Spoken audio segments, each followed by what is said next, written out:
Karena itu mari kita lihat apa yang sesungguhnya terjadi ketika Paulus ditemui oleh Yesus Kristus. Ada nggak tanda-tanda itu ketika aku datang? Tanda-tanda ini begini. Kalian akan mendengarkan suara dari langit dan cahaya dari langit. Ada nggak tanda-tanda itu? Nggak ada. Kalau aku yang datang, tanda. Iya. Karena berarti perintahnya jangan percaya. Awal-awal pelayanan rasul-rasul. Nah, Yesus ditanya bukan sama muridnya, bukan hari-hari menjelang hari akhir, bukan di hari kiamat. Saudara, bukan begitu caranya berpikir. Kan ditanya Yesus, Guru, apa tanda kedatanganmu? Tanda kedatanganku yang ditanya nih.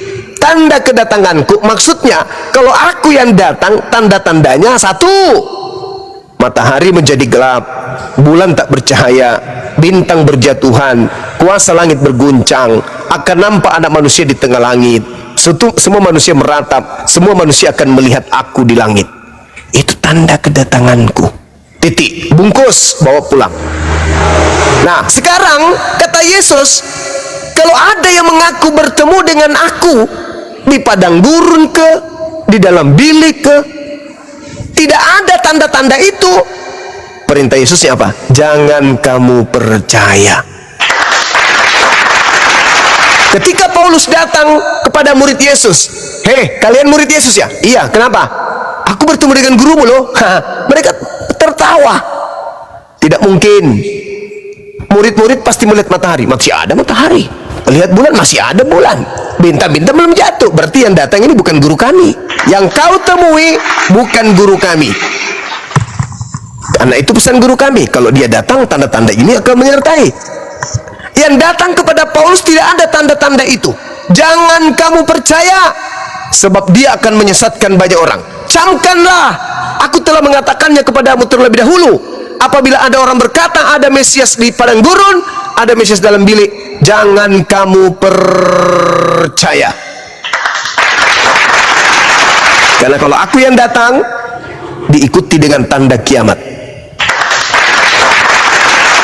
Andai saja yang datang kepada Paulus itu adalah Yesus yang asli, bukan Yesus palsu, maka kita sudah tak ada di dunia.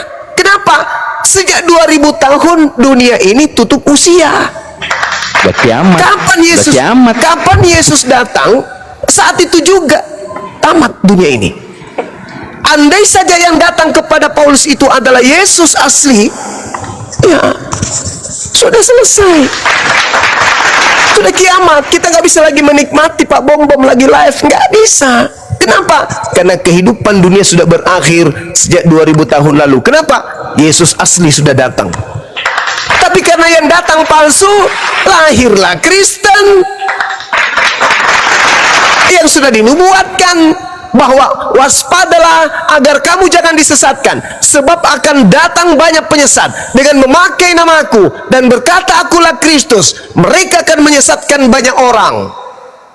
Jadi apabila ada orang yang berkata ada Mesias di sini, ada Kristus di sana, jangan ente percaya.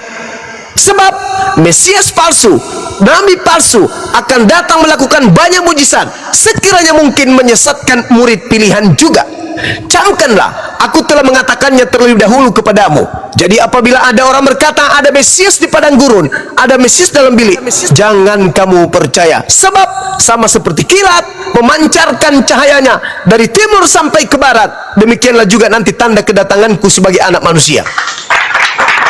Akan nampak di langit tanda anak manusia. Matahari gelap, bulan tak bercahaya, bintang berjatuhan, kuasa langit akan berguncang, dan malaikat akan meniup trompet sangkakala.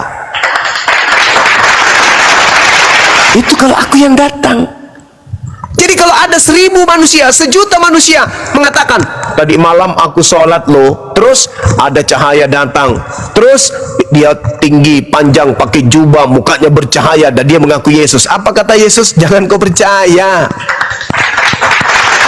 Oh, saya umroh, terus saya mau lihat ada Yesus di atas Ka'bah. Ngapain? Bertasbih. Lalu dia datang menyapaku, lalu mencium jidatku, makanya aku murtad. Jangan kau percaya. Itu nasihat Yesus. Sebab kalau aku yang datang, kiamat, innalillahi wa inna ilaihi rajiun. Al-Quran juga menerangkan itu dalam surah As-Zukhruf ayat 6 jelas sekali dikatakan 61 dikatakan begini, apabila Yesus atau Nabi Isa datang, maka itulah tanda akhir zaman. Wa innahu la ilmul lis-saa'ah fala tamtarunna biha wattabi'un hadza siratum mustaqim. Apabila Nabi Isa yang datang, maka kiamatlah kehidupan di atas muka bumi ini. Al-Quran surah As-Zukhruf ayat 61. Tapi karena yang palsu datang, tidak kiamat-kiamat, tidak kiamat-kiamat. Bagaimana kiamat yang datang bukan Yesus? Yang palsu yang datang, mau 1000 yang palsu datang, kalau bukan Yesus tak akan kiamat-kiamat. Ya, silakan. Ya, buat orang-orang Kristen yang mungkin mendengarkan komal ini atau room ini, jangan tergoyahkan dengan bahwa Paulus itu bukan rasul daripada Kristus. Iya, curhat. Izin Bang, Nggak boleh begitu Pak Laminho. saya walaupun masih Katolik, tapi saya yakinkan bahwa Paulus itu adalah penipu, pendusta. Saya yakin dan setelah membaca Kisah Para Rasul 21 ayat 21. Anda membaca Kisah Para Rasul 21 ayat 21, di situ jelas Paulus mengatakan kepada bangsa lain, di mana di bangsa Rom dia mengatakan agar jangan bersunat, menyalahi hukum Taurat, meninggalkan hukum Musa. Kemudian dia kembali ke Yerusalem dan dia disuruh untuk bertaubat. Silakan Anda baca, di situ jelas. Jadi apa yang dipaparkan Bang Juma itu benar dan betul sesuai dengan dalil. Jadi teman-teman seharusnya berterima kasih kepada Bang Juma, karena jujur kalau bukan dari apologet Muslim, dan kita seharusnya bersyukur di zaman ini, kita lahir di zaman yang modern, sehingga kita bisa berinteraksi langsung dengan orang-orang yang pintar, orang-orang yang bisa membuka mata kita, mata batin kita, mata hati kita, pikiran kita dari tidur panjang yang selama ini kita tidak pernah belajar Bible, yang ternyata telah banyak hal yang tidak kita pahami ya, dan kita hanya hidup dengan iman buta. Jadi saya berterima kasih kepada Bang Juma. Ada teman-teman saya 6 orang, nanti mungkin sedikit lagi kami akan sama-sama menghadap untuk bersyahadat ya Bang Juma ya. Dan mereka sudah percaya dan kami melihat apa yang Allahu Akbar. Allahu Akbar. saya hanya menahan untuk bersyahadat karena saya ingin menjadi teman-teman saya lain yang saya amati, mau membuka hatinya, mau menerima kebenaran, agar sama-sama kita menuju ke pintu kebenaran. Terima kasih banyak Bang Juma. Seharusnya kita berterima kasih. Saudara, kita Masya Allah. menolak. Ya, baik. Terima kasih Bang Juma. Saat ini saya sedang mempelajari buku Sirah Nabawiyah. Ya, jujur setelah 50% saya membaca buku Sirah Nabawiyah, yang selama ini pandangan kami terhadap Nabi Muhammad, beliau begitu luar biasa ya. Di mana di masa kecil saja dia sudah dipercaya, bahkan dia dijuluki sebagai Al-Amin ya. Gimana dia begitu sangat dipercaya oleh kaumnya pada saat itu. Kemudian dari kecil dia yatim piatu, dibesarkan oleh kakeknya. Setelah wafat kakeknya dibesarkan lagi oleh pamannya Abu Thalib, dan kemudian dia hijrah ke Madinah dan membangun sebuah masjid, yaitu Masjid Nabawi. Luar biasa buat baru saya baca baru 50%. Masya Allah. Saya sudah mengalir dan saya bergeleng-geleng kepala. Kalau umat Kristen memang tidak mengerti dan tidak mengenali Nabi Muhammad, sehingga mereka seperti itu Bang Juma. Jujur kalau Nabi Muhammad dengan Paulus itu ibarat langit dan bumi. Langit dan bumi jauh terbalik Bang Juma. Jujur. Terima kasih banyak Bang Juma. Muhammad. Iya. Jadi kami kira-kira ada sekitar 7 orang nanti Bang Juma. Setelah kami selesai membaca buku Sirah Nabawiyah, kami akan bersyahadat ya. Terima kasih banyak Bang Juma. Amin. Oleh karena Sama-sama Bang. iya, kerja keras dan juga ketulusan hati Bang Juma yang sudah, dan teman-teman semua ya, yang sudah sangat dengan luar biasa dengan ikhlas menolong kami ya, yang selama ini tidur panjang. Teman saya ini jangan menutup diri, saya yang nasihatin dia ya, karena sesungguhnya kami juga Katolik ya, kami tahu seperti apa Katolik dan bagaimana kami dari kecil ya tidak mengenali, tidak disuruh atau diwajibkan untuk mempelajari Bible, yang ternyata di Bible itu banyak sekali bertolak belakang kontradiksi yang kami dapatkan. Di situ pertanyaan kami pun tidak dapat dijawab oleh guru-guru agama kami, bahkan frater pun. Sekian, terima kasih. Bang Juma, selamat malam. Selamat malam, Masya Allah. Keren Bang, keren. Siap. Terima kasih. Subhanallah. Wih, Saya merinding izin saya. Bang Juma. Terima kasih. Ya, makasih saudara, sehat terus. Makasih Bang. La ilaha illallah Iya. Muhammad Rasulullah. Nah, Itu dengar Lee Min Ho.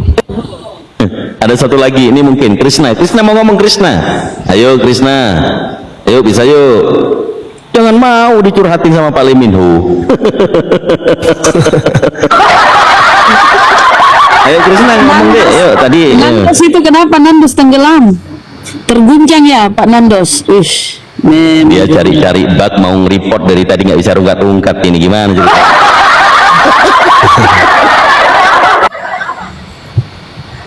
Nandos ini malu-malu kucing.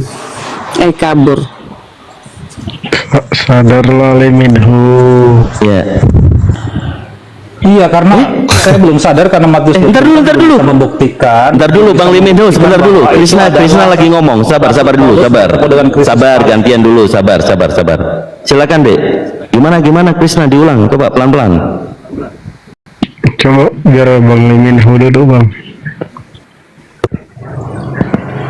Ya, izin ya saya mau Matius 24 itu belum cukup untuk bisa menggoncangkan iman kekristenan karena itu ada konteksnya. gini Ya, lah, karena Bung. kalau seandainya itu adalah pesan kepada murid-murid, bukan kepada khalayak umum, itu mungkin rasul-rasul akan waspada kepada Paulus. Tetapi itu adalah pesan kepada khalayak umum, bukan kepada rasul-rasul. Waduh, coba Anda baca nomor 3-nya di Matius 24 itu. Apakah kepada seluruh khalayak banyak atau kepada muridnya saja? Karena kalau kepada muridnya saja, kita dapati banyak cerita bagaimana ketika Yesus ingin secara pribadi berkata kepada murid-muridnya, Yesus kemudian mengajak mereka ke tempat yang sunyi, ke tempat yang khusus untuk menyampaikan pesan di yang khusus bukit kepada mereka. Di Bukit Zaitun. Baca nomor satunya coba. Ini banyak khalayak ramai, ini banyak orang, ada orang Farisi, ada wali Taurat, ada murid-murid. Jadi ini pesan untuk orang kebanyakan maksudnya. Tidak ada, saudara, nggak ada orang Farisi di situ. Ketika Orang Yesus Farisi ada duduk, banyak. ketika Yesus duduk di atas Bukit Zaitun, datanglah murid-muridnya kepadanya untuk bercakap-cakap sendirian dengan Yesus. Mana ada orang Farisi di sana?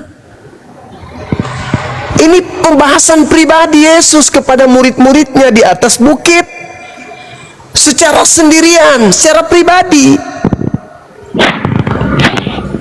Katakanlah kepada kami, bila manakah itu akan terjadi, dan apakah tanda kedatanganmu dan tanda ini pembicaraan rahasia ini. Akan tetapi saudara, saya sebagai apologet muslim tidak menutup kemungkinan memang ada di antara murid Yesus itu yang disesatkan oleh Paulus. Kenapa? Karena di data nomor 24-nya Yesus mengatakan, sebab Mesias palsu dan nabi-nabi palsu akan muncul. Mereka akan mengadakan tanda-tanda yang dahsyat, mujizat-mujizat, sekiranya mungkin mereka menyesatkan orang-orang pilihan juga. Jadi bisa jadi murid Yesus, orang-orang pilihan ini juga disesatkan. Makanya dikatakan 25-nya, camkanlah. Apa itu perintah camkanlah? Waspada, di atas waspada. Karena orang yang akan datang ini hebat sekali. Penyesat yang datang ini hebat sekali. Kau akan terguncang olehnya. Mujizat akan banyak dilakukan, tanda dahsyat akan dilakukan. Sekiranya mungkin menggoyahkan imanmu dan menyesatkan engkau. Camkanlah, aku telah mengatakannya terlebih dahulu kepadamu. Maka dibukalah rahasianya. Sini, aku ajak kepadamu. Kalau aku yang datang, nih tanda-tandanya. Nih, 1, 2, 3, 4, 5. Itu pesan Yesus. Secara sendirian, secara pribadi. Tapi kalau saudara sebagai orang Kristen menerima pemberitaan Paulus, aku bertemu dengan Kristus di padang gurun, dan Anda terima, wajar. Toh ente bukan murid Yesus.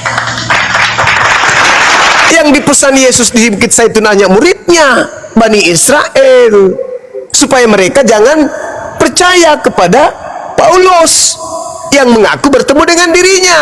Tapi kalau Anda hari ini percaya kepada Paulus, silakan aja. Toh ente bukan Bani Israel. Makanya nanti setelah kamu bertemu dengan Yesus, saudara, dalam Matius 7 nomor 22-23, pada hari terakhir nanti banyak orang akan datang kepadaku. Kalian akan datang kepada Yesus nanti. Apa kata kalian? Tuhan. Yesus akan mengatakan, lebay. Ya, Kau panggil Tuhan sama aku. Begini, sebelum kembali sebelum berputar di Matius 7 kembali gini. Ya, perspektif saya tentang Rasul Paulus, saya juga gunakan perspektif Alkitab, perspektif Bible begini. Ketika Yesus mencari murid-murid, dia ya sendiri yang menunjuk siapa yang menjadi muridnya. Dia yang sendiri mencari. Ya, betul ya, seperti itu ya. Bukan dia kemudian menyuruh orang lain untuk mencarikan muridnya, tetapi dia yang menunjuk sendiri. Tetapi kemudian didapati satu murid, yaitu Yudas, dia mengkhianati Yesus. Kemudian apa yang menjadi inisiatif Petrus, Yakobus, Yohanes, dan murid-murid lain untuk menggantikan Yudas adalah dengan mengundi. Ya, sekali lagi saya katakan dengan mengundi untuk mencari pengganti Yudas. Nah, ini bukan hal yang diajarkan atau hal yang dilakukan oleh Yesus, karena Yesus menunjuk sendiri siapa muridnya. Jadi menurut saya seperti itu juga Yesus menunjuk 12 murid sebelumnya, dia sendiri pula lah yang menunjuk Paulus sebagai rasulnya yang ke-12 untuk menggenapi 12 murid yang satu posisi sudah ditinggalkan Yudas. Bertanya bang. Sehingga pemilihan Paulus bukan berdasarkan undian, bukan berdasarkan inisiatif manusia, tetapi berdasarkan inisiatif Kristus sendiri yang bertemu dengan Paulus di Damsyik. Ya, itu menurut saudara yang percaya kepada Paulus. Tapi murid-muridnya yang tidak percaya kepada Paulus itu pun sudah mendapatkan pesan. Petrus sudah mengamini bahwa Paulus adalah seorang rasul, dan itu berdasarkan perspektif yang saya sudah tunjukkan tadi, bahwa penunjukan pengganti Yudas bukan berdasarkan undian, tetapi berdasarkan inisiatif Yesus sendiri untuk menggenapi satu posisi yang ditinggalkan Yudas. Nah, sekarang pertanyaan saya, dari mana Anda tahu kalau yang datang kepada Paulus itu adalah Yesus asli? Berdasarkan inisiatif Kristus untuk mencari satu murid. Loh, kok dari mana Anda tahu kalau itu adalah Yesus asli? Ya, berdasarkan dari pemikiran penalaran perspektif saya yang berdasarkan Alkitab, bahwa Yesus sedang menggenapi satu murid, pengikut Paulus untuk menggenapi ke-12 rasul, karena posisi kerasulan harus genap 12. Kata siapa?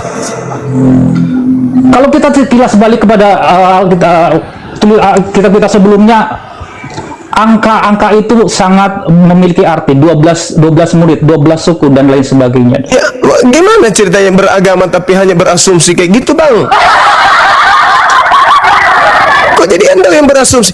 Anda berpikir kita tidak berasumsi di dalam kalau begitu, saudara, dengan hormat saya minta, dari mana Anda tahu kalau yang datang kepada Paulus itu adalah asli Yesus? Ya, sesuai dengan apa yang saya sampaikan tadi, saya tahu bahwa itu asli karena Yesus berinisiatif untuk mencari. Dari mana Anda tahu Yesus berinisiatif? Rasul ke-12 yaitu Paulus. Dari mana Anda tahu Yesus berinisiatif? Karena ada satu posisi rasul yang tidak atau kosong karena ditinggalkan Yudas. Kok jadi dasar pijakannya ke sana? Apa hubungannya coba?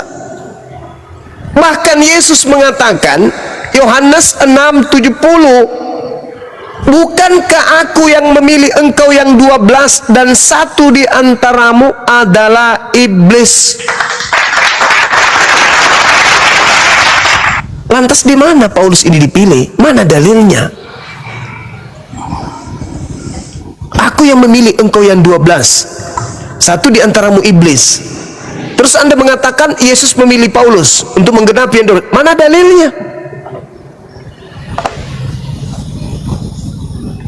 Ayo, sunatkan hatimu, Bung. Jangan tegar tengkuk. Lembutkan hatimu menerima kebenaran itu. Apakah Anda tidak? Saya sedang bernalar, Mas Uma, karena ada satu posisi yang ditinggalkan Yudas. Dan kemudian Kok jadi didapati itu? ada Paulus yang kemudian diangkat menjadi rasul dengan segala tulisan-tulisan yang diilhamkan oleh Roh kebenaran. Jadi saya yakin bahwa Paulus adalah rasul Kristus Coba. yang ke-12. Coba Anda tunjukkan kepada saya di mana Paulus mengatakan dia menerima pengilhaman dari Roh kebenaran. Di mana tertulis itu pengakuan Paulus? Itu banyak. Mungkin saya enggak. Ya, silakan. Satu saja. Ada. Satu ada aja. banyak, ada banyak. Satu Ada saja. banyak. Satu saja. Ya, kalau kita terlihat ya, kita kayak maksudnya mungkin cukup baca mungkin di pembuka atau di kata-kata pembuka dari setiap surat yang ditulis kepada jemaat-jemaat. Itu sering dia menyebut bahwa dia adalah rasul yang diutus oleh Kristus, mempunyai penghilaman Roh Kudus dan lain sebagainya. Ya, kita baca di dalam kata-kata pembuka di dalam setiap surat Paulus. Demikian. Iya, dia mengatakan dari Rasul Paulus dari Rasul Paulus, contoh misalnya di dalam Galatia 1. Kalau kita lihat di dalam Galatia 1 ini, dia tidak pernah mengatakan bahwa dia menerima wahyu dari Roh kebenaran atau Roh Kudus atau Roh penghibur. Enggak. Dari Paulus, seorang rasul bukan karena manusia, bukan karena seorang manusia, melainkan oleh Yesus Kristus dan Theos, Bapa yang telah membangkitkan dia di antara orang mati. Itu pengakuan Paulus kan? Dari Paulus, seorang rasul bukan karena manusia, tetapi dari Yesus Kristus. Sejak kapan Yesus ini bukan manusia? Bukankah di dalam 2 Yohanes 1 nomor 7, siapakah penyesat itu? Bukankah dia yang pergi ke seluruh dunia yang tidak mengaku Yesus Kristus datang sebagai manusia? Itulah antikristus, itulah penyesatnya. Nah, ini Paulus mengaku Yesus bukan manusia, datang sebagai bukan manusia, berarti dia penyesat.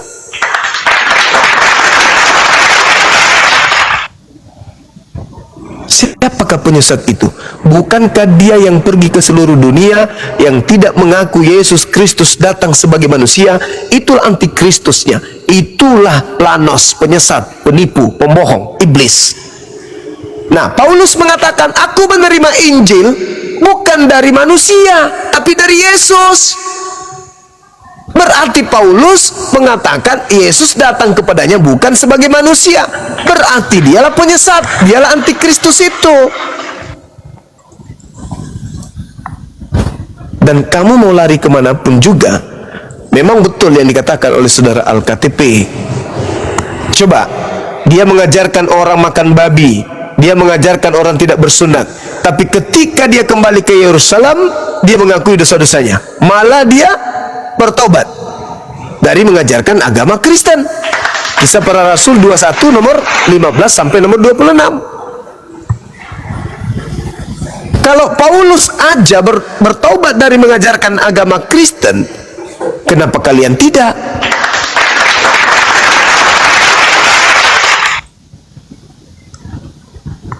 Islam kemudian datang hanya sekedar pemberi peringatan. Anda mau ikut silakan, Anda tidak mau ikut silakan. Toh kalau Anda ikut hadiahnya surga. Begitu saudaraku. Saya kira Bang Handi bisa lanjutkan. Nadito, Bunda Ya, Rahma. saya juga cukup kan, cuma mungkin dengan Baik. open yang Baik. Baik. Kebal mi telinganya. Sudah habis. Tidak tahu. Daya. Tidak tahu. Tidak tahu. Hidayah itu urusan Allah, bukan Allah. urusan kita. Subhanallah. Cuma saya mau nanya bang, izin dulu, Bang. itu maksudnya apa itu bang? Biar gimana? juga tahu ini bang. Apa? Di Yohanes 8:40 Yohanes 8 nomor 40. mati nih ya. Itu terkait dengan kemarahan Yesus terhadap orang-orang yang ingin menangkap dia. Dia mengatakan bahwasanya tetapi yang kamu kerjakan adalah berusaha membunuh aku. Aku seorang yang menyatakan kebenaran kepadamu, yaitu kebenaran yang kudengar dari Tuhan. Pekerjaan demikian tidak dikerjakan oleh Abraham. Kamu mengerjakan pekerjaan bapakmu sendiri. Kata mereka, bapak kami bukan seorang pesina. Kata Yesus, kalau kalau Elohim adalah bapakmu, kamu akan mengasihi aku. Kamu tidak mungkin membunuh aku, sebab aku keluar dan datang dari Elohim, dan aku datang bukan atas keinginanku sendiri, melainkan karena Dia yang telah mengutus aku. Jadi orang yang membunuh Yesus, orang yang ingin membunuh Yesus adalah orang yang Bapaknya iblis. Bapaknya iblis.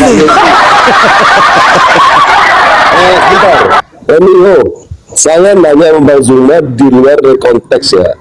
Ternyata Bang Zuma menjawab itu kurang lebih dari 3 detik.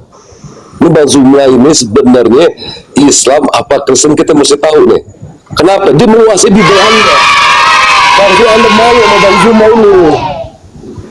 Kalau berdasarkan apa yang dikatakan tadi Bang Suma, bahwa orang Islam seharusnya mencintai Yesus, mengasihi Yesus, ya dia adalah seorang Kristen. Saya yakin itu. Siapa mau jadi Kristen? Saya nggak mau jadi Kristen, Bang.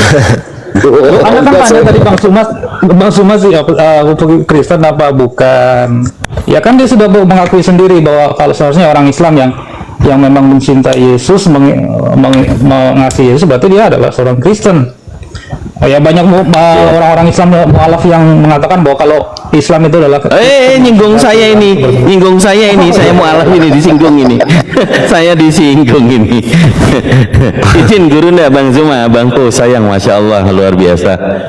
Karena tadi izin ya Bang Andi ya. Oh Bang Andi, Bang Andi silakan dulu. Beliau ada sesuatu yang penting kayaknya. Ayo Kanda.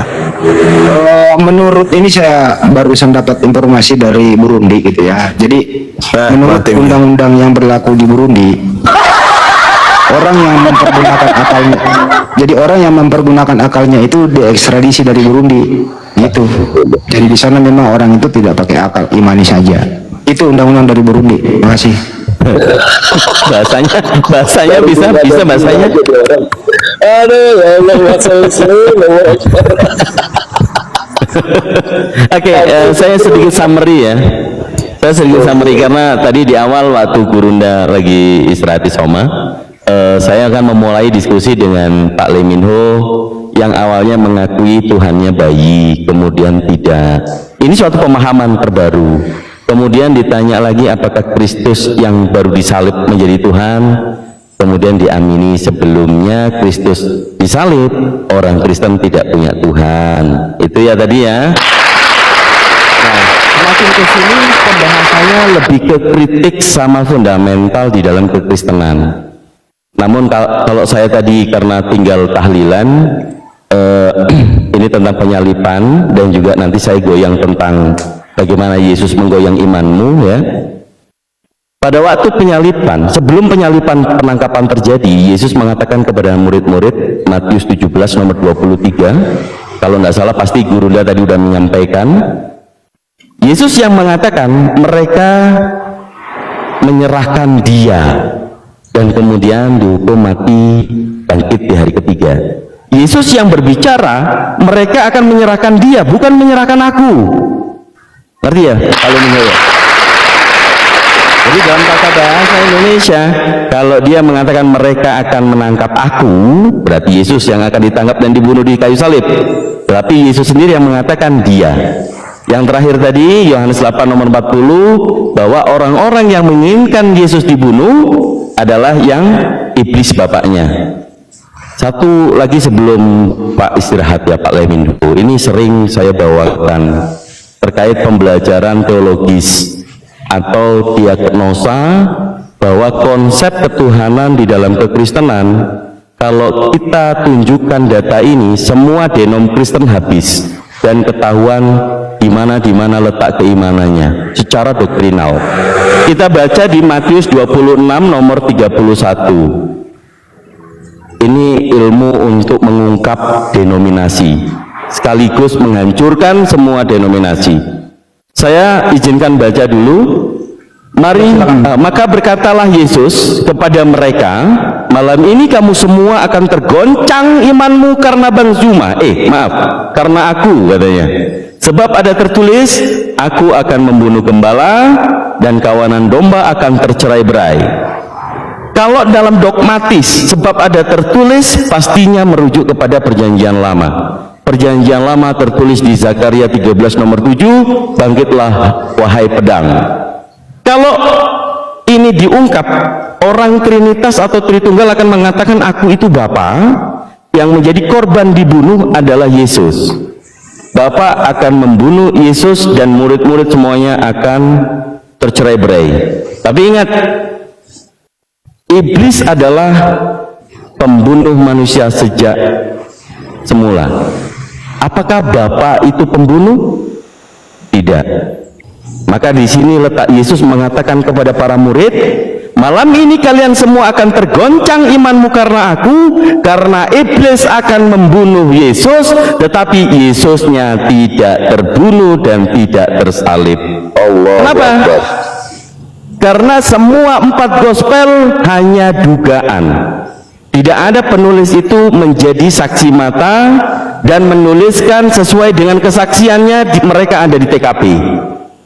Jadi ini kalau memang mau goyang iman orang Kristen seperti Pak Lemino, penyalipan itu fiktif, Pak. Tidak ada di dalam Bible menjelaskan penulis itu ada di lokasi, di tempat, bahkan yang mendengarkan Eli, Eli lama sabahtani, orangnya sopo, rumahnya mana, namanya siapa, tidak ada. Jadi tidak ada penyalipan, tidak ada Kristen, ya. Itu aja dari saya, silakan saya kembalikan bahan di Guru Nda. Ya, saya langsung jawab sekarang kan gitu. Nanti saya mohon untuk lengkap.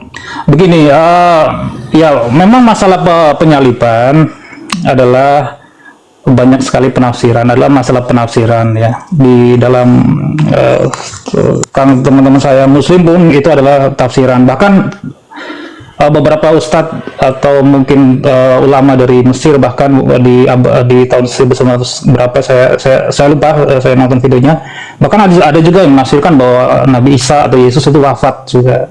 Nah, itu semua penafsiran. Cuma ya saya tetap iman kepada penyaliban atau penebusan dosa. Tetapi sekali lagi itu bukan satu doktrin yang hanya untuk diimani saja.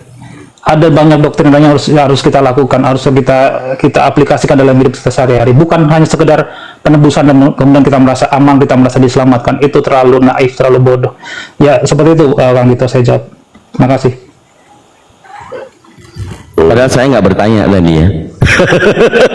Tapi nggak apa-apa, itu tandanya Pak Lee Min Ho masih beriman dengan apa yang diimani ya. Tapi ada banyak ilmu tadi ya. Ingat, jangan menuhankan bayi. Tuhan Anda bukan bayi, betul? Supaya tidak ada tuh lagi nyanyian timang-timang Tuhanku sayang. Oke ya, itu poinnya. Ya, jangan pula dibilang nanti orang Kristen sebelum Yesus disalib semuanya ateis, nggak tahu Tuhan, kan? Itu aja udah banyak. Pak Lee Min Ho, senang diskusi dengan Anda, tidak tantrum, tidak tidak mengedepankan nafsu atau teriak-teriakan. Nah, itu saya rasa perlu dicontoh untuk saudara-saudara Kristen. Beliau dari tadi satu orang di sini atau banyak orang, kami semuanya diam. Guru Nda yang berbicara, kami menyimak. Saya rasa itu jangan ditakuti lagi. Buat Kristen-Kristen silakan naik. Kalian berbeda dengan kita. Kalau kita ke tempat kalian, jangan-jangan. Oke. Nanti mau masuk lagi, silakan. Kang Dito, satu lagi, Kang Dito bisa gak jelasin sama saya Yohanes 19 ayat ke-4 sampai ke-7, Kang Dito? Itu yang saya lihat kayaknya ada 2 Yesus deh, Kang. Coba deh, untuk bisa memahami ke Pak Lee Min Ho itu, coba dijelasin sama saya, Pak. Nomor berapa? Yohanes 19 dari 4 sampai ke-7 itu.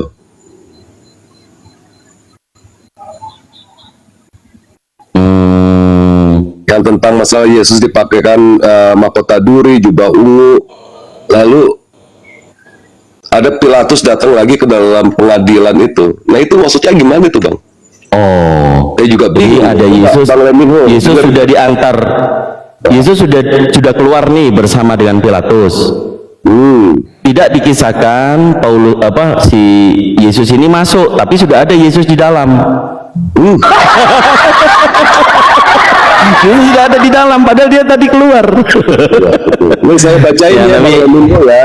Saya bacain ya. Ya silakan. Lalu Pilatus mengambil Yesus dan menyuruh orang-orang menyesah dia. Prajurit-prajurit menganyam sebuah mahkota duri dan menaruhnya di atas kepalanya. Mereka memakai dia jubah ungu, artinya Yesus pakai jubah ungu dan menggunakan mahkota duri. Dan sambil maju ke depan, mereka berkata, "Salam, hai Raja orang Yahudi." Lalu mereka menampar mukanya. Jadi Yesus ditampar nih, Bang. Pilatus keluar lagi dan berkata kepada mereka, "Lihatlah, aku membawa dia keluar kepada kamu, supaya kamu tahu bahwa aku tidak mendapati kesalahan apapun padanya."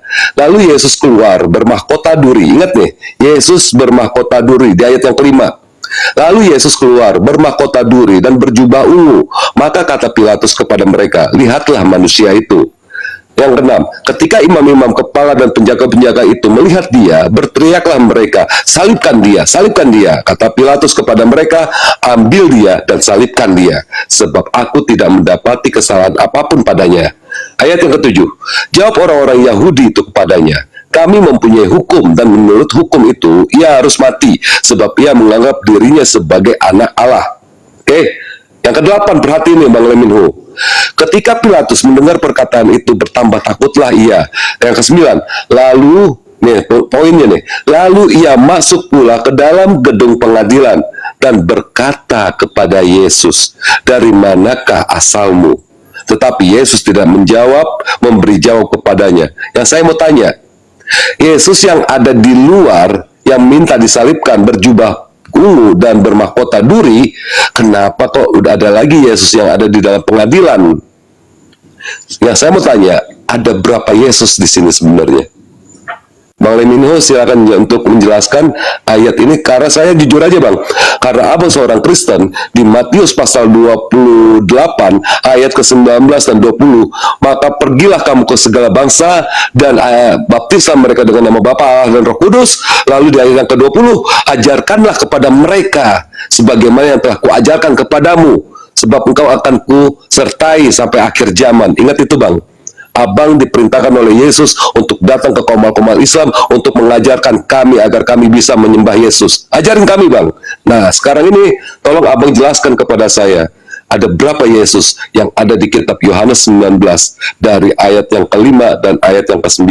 Saya nggak ngerti, nggak paham ini Bang. Silakan abang jelasin.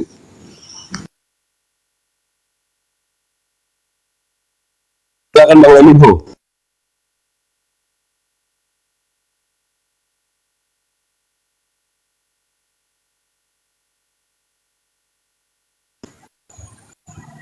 Iya Bang Leminho. Halo, halo, tes. Oh, dibaca ya.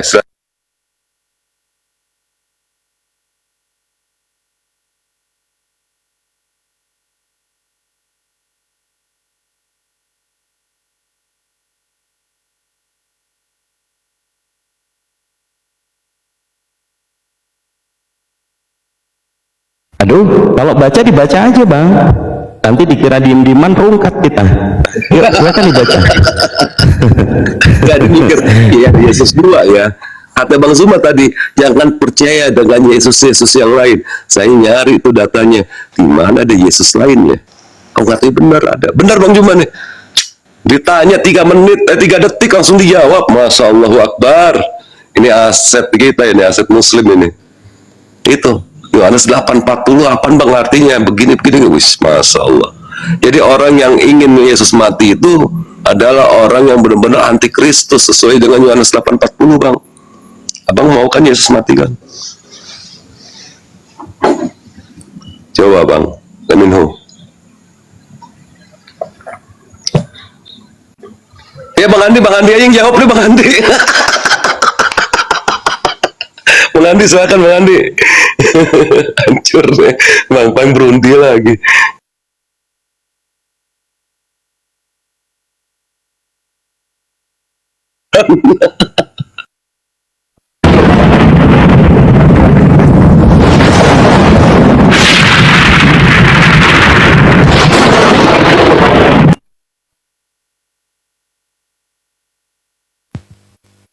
Gimana itu siapa sih namanya nih?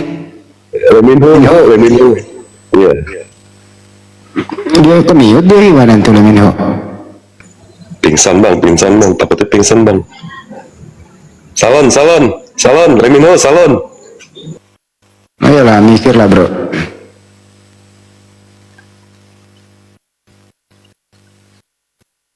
Ayo berpikir gitu. Benar juga kata Mikir Bang itu- Juma ya. Ada Yesus. Mikir itu gratis loh itu. Oh, iya.